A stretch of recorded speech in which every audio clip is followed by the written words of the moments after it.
You will eventually get into that if you take computer org. You'll get into all the details of what's in a floating point number. I think it's computer org.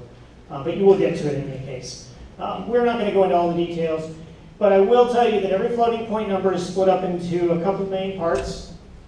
It has a value, it has an exponent, and it has a sign, right? The sign determines if it's positive or negative. The value determines, the actual numbers, and the exponent determines where you shift the decimal place in our numbering system, where you shift the radix. And when I say radix, it's just a way of saying decimal point that works for numbers other than base 10. That's all it means. There's also the character type. It's the only one. And the character type in Java represents one single individual character. One letter, one number, one letter, one digit, one punctuation symbol, and all Java characters. The character in Java is 16 bits. Be careful though, this is Java specific. This is not universal. Every different language has a different way of representing characters, and they're all a mess. C++ and C use 8 bits to represent a character. Java uses 16 bits. Some languages use 32 bits. So just be aware that this is a Java specific thing. It's not universal. It just happens to be what the Java language uses. Okay, any questions up to this point? No? Okay, I think we're good, and we still have 20 minutes.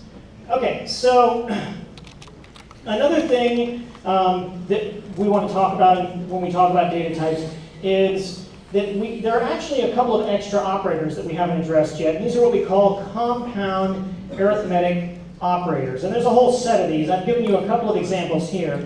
But they allow us to combine assignment, setting the value of a variable, with a mathematical operation. So the big 5 are plus equals, divide equals, minus equals, times equals, and modulo equals. And what these symbols do, what these operators do, is they add some number and then they reassign the value. So in this case, we have two variables, Mises and Mice. Mises is a value of 10, Mice is a value of 20. If we do Mises plus equals Mice, that means to the compiler, Mises equals whatever Mises was before, plus Mice, which means it would be 30. The same thing is true for divide equals. Mice divided equals 2 is Mice equals Mice divided by 2. So it's just a shorthand, that's all it is.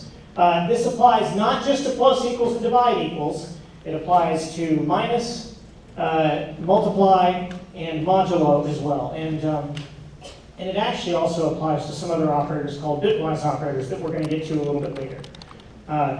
But generally speaking, it's pretty widely applicable. And you will see this shorthand a lot in source code. So be aware of that. It's pretty common. And it's just a way of shortening the code and getting things done in a little bit less typing. Anybody have any questions about these compound operators?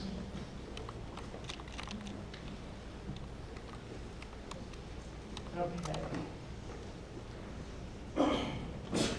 So, let's talk about floating point numbers again, since somebody was asking about them. I totally did, you know that was going to happen. So, let's say we have a couple of floating point numbers. One of the issues we run into with floating point numbers is that they have higher precision, but lower accuracy, which is a weird thing to say, isn't it? You usually think of these as the same. When we talk about precision, we're talking about how many digits they have. So in integer, you can have 1 or you can have 2, but you can't have anything in between. With a floating point number, you can have 1 and you can have 2 and you can have 1.5 and 1.25, 1.125, and so on and so forth. There's well, not infinite, but it seems like, to us, it seems like an infinite number of values. The problem is that even though we have higher precision, we have more digits, sometimes those numbers don't line up exactly with what we're going for. And that's because, as human beings, we represent numbers in base 10. We use the decimal system, where things go by multiples of 10. But that's not how computers work, right? What's the numbering system that computers are built on? Binary. Binary. Numbers are built on binary. And binary and decimal don't fit together 100% all the time. They're approximately the same in a lot of cases, but especially when it comes to fractional numbers, we run into problems. So for example, if we say float my lols equals 0.7, to us it's 0.7, but this is what the binary representation turns out to be. This is the really precise value here. And that's because it's going to lose some precision because binary and decimal are not exactly the same, and we can't always represent the numbers exactly the same way. So this is what the number is actually going to be in binary, right? When we turn it into a binary floating point number. So let's say we have another value, 0.4. That's also going to be a little bit different. So the previous one was a little bit lower than 0.7. This one is a little bit higher than 0.4, right? So there's an error in either direction. Now, if we turn around and subtract 0.4 from 0.7, that should leave us with 0.3, right? I mean, if in human terms, like, that's what it would be. If we subtract 0.3 again, I mean, our expectation from a mathematical perspective is that the value would be 0, right? But that is not what happens. Because these numbers are off by just a little bit. Just enough, they're off by just enough that this value is not 0. So if we do a comparison and ask it if these values are the same, if it's 0, right? If we ask it, is this value 0?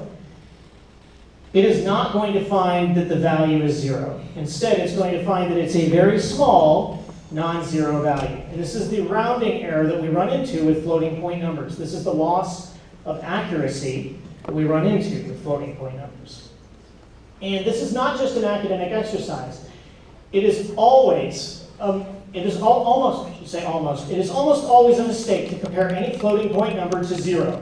It is almost always a mistake to compare any floating point number to any other precise value. Because floating point numbers will not have precise, they will not have accurate values, I should say. Even though they have higher precision, they lose accuracy because of the rounding impact.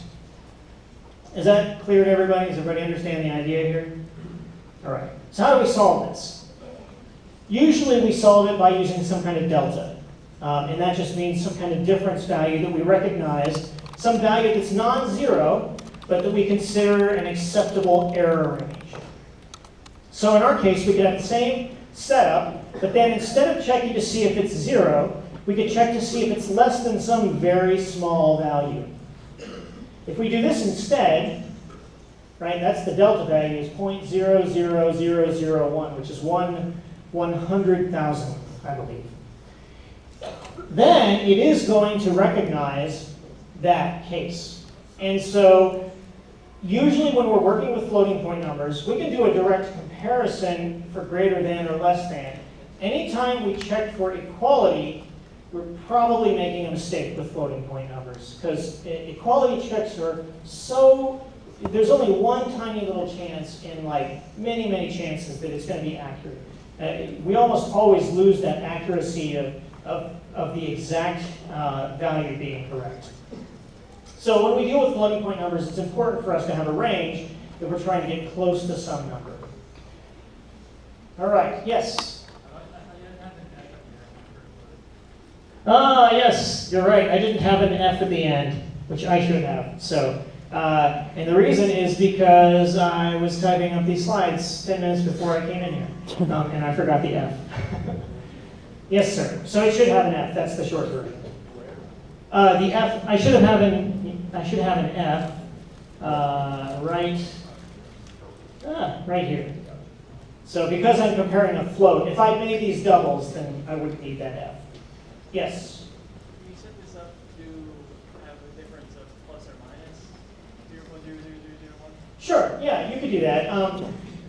You know, you definitely, you can and you probably should, right? In one line, I meant. Oh, could you do it in one? Yes, you could. You would have to use an and, so you'd have to do less than something and greater than something. That's a really good point. I actually should have put that in the slide. So it would have been a good chance for me to make a good example. Darn. Okay. Anyone else? Yes? When it comes to using nodes or floats, and you say I'm trying to make a program for, like, in a sense, money, to do like CAD money, how can I limit it that it's only going to the second place, to the second decimal place? So the question is, if you're working with floating point numbers, how can you limit it to just do like two decimal places? Excuse me.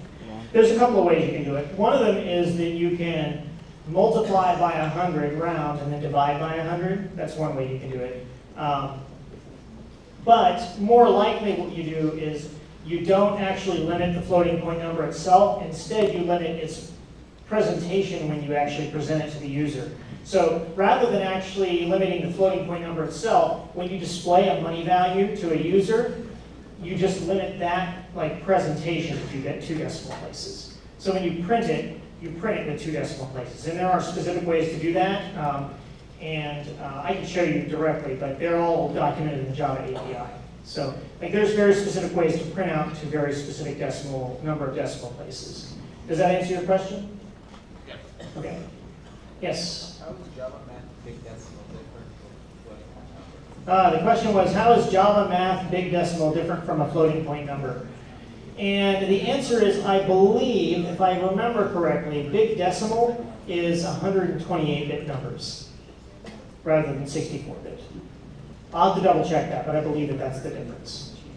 So, anyone else?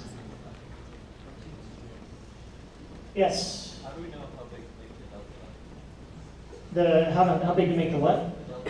The question was, how do we know how big to make the delta? And the truth, this is actually way bigger than it needs to be. That's the short version. There is usually, in most languages, and I got to double check to see if this is in Java, but I suspect it's true in Java too. There's actually a defined delta value in most languages that'll tell you what the smallest floating point difference could be, and that's usually what you use. Yeah. So I believe that exists in Java, but I'll double check it and let you know. Okay, anyone else? Okay. I know everybody's getting tired. We're almost done. Oh yeah, this is the slide I didn't finish. I thought I did that. I thought I finished this. Oh well. Yeah. So I'm going to finish this. But let me go ahead and go through the first character example, and then I'll let you guys go a little bit early. So a character is a single symbol, right? We talked about it's a digit, a letter, or a punctuation symbol. And usually we compose strings from characters. So in this case, we're identifying which Morty. Have any of you guys played the Pocket Morty's game? Oh yeah, I love that game. It's fantastic. I wasted so many hours playing Pocket. That and Egg Inc. That's a terrible game. Never play that. Anyway, you can put together different characters to build strings. So I've done it with 2 here. In this case, it's going to spit out the identifier as MortyB2. I didn't finish this table, but I'll finish it and post it, and we'll talk about it next time. And you guys can get out of here 10 minutes early. I'll answer any questions you got. Take care.